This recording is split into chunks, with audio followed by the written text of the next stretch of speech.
मध्य प्रदेश में एक विधानसभा ऐसी भी जहां सक्रिय कार्यकर्ताओं के हृदय के स्वास्थ्य की चिंता हुई।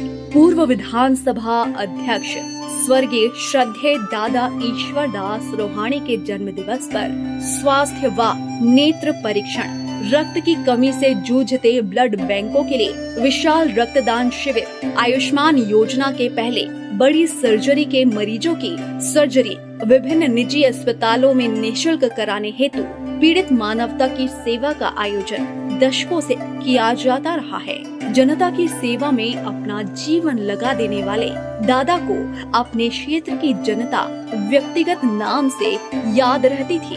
पीड़ित मानवता के सेवा सप्ताह के दौरान वे सभी अस्पतालों में जहां ऑपरेशन करवाए जाते थे, वे मरीजों को देखने प्रतिदिन उन अस्पतालों में जाया करते थे। एक बार एक अस्पताल में एक बुजुर्ग महिला दादा के सामने खड़ी हो गई। वह बोली, दादा हमारा ऑपरेशन तो करा दिया, हमें पहचानते हो आप? दादा बोले, कैसी बात कर रही हो? उसका नाम लेकर बुलाया और कहा कि तुम इस मोहल्ले में रहती हो, अमुक दुकान के सामने रहती हो। दादा अपने पूरे जीवन काल में जनता के लिए जिए। उनका पूरा समय जनता की समस्याओं को हल करने में समर्पित था।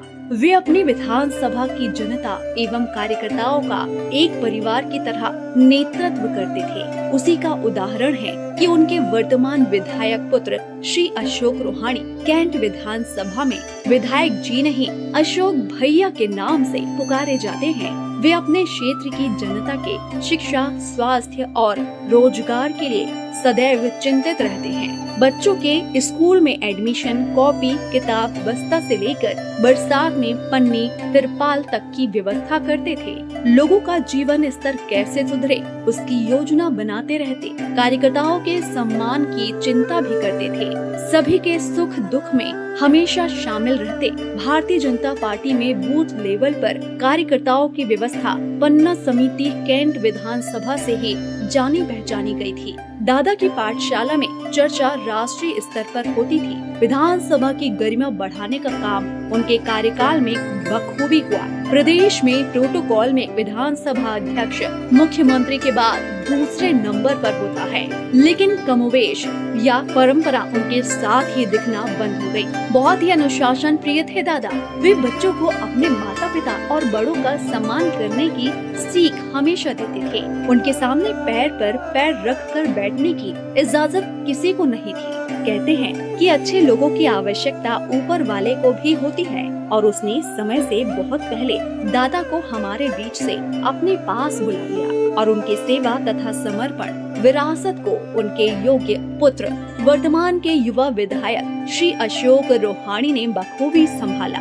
उन्होंने कैंट विधानसभा में पूरे समय सजग रहकर अपने क्षेत्र की सेवा करने का संकल्प लिया। मुझे लगता है यह कहना कोई अतिशयोक्ति नहीं होगी कि कैंट विधानसभा एकमात्र ऐसी विधानसभा है जहां कार्यकर्ता 1 घंटे की सूचना पर किसी भी राष्ट्रीय स्तर के कार्यक्रम के आयोजन की क्षमता रखता है। दादा रोहाणी की तरह ही श्री अशोक रोहाणी जी की सरलता, विनम्रता व संवेदनशीलता की चर्चा पूरे क्षेत्र ही नहीं बल्कि पूरे शहर में होती है। उन्हें किसी भी समय अधिकार पूर्वक मिलकर या फोन पर अपनी समस्या बता सकता है। वे उसी समय यथासंभव सहयोग करते हैं। उनके मन में इस बार कैंट क्षेत्र के सक्रिय कार्यकर्ताओं के हृदय के स्वास्थ्य परीक्षण का विचार आया।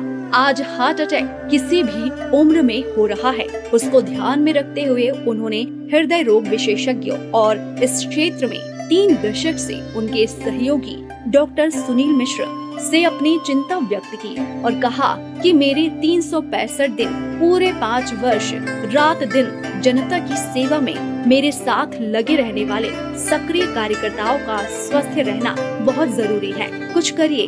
उन्होंने मुझसे और हृदय रोग विशेषज्ञ doctor Pushpraj Patel, doctor Dilip Tiwari, doctor Ankit Agarwal, doctor Bhavik Dhirawadi, doctor A Ansari, Shri Rajeev Baderia से बैठकर चर्चा की और विधायक श्री अशोक रोहाणी जी की मंशा पर सभी सक्रिय कार्यकर्ताओं के हृदय स्वास्थ्य परीक्षण की योजना बनाई। 25 से 29 जून 2024 तक 5 दिवसीय शिविर golden heart hospital, Baderia metro prime hospital, Jabalpur hospital infinity heart hospital में लगाने का निर्णय लिया गया।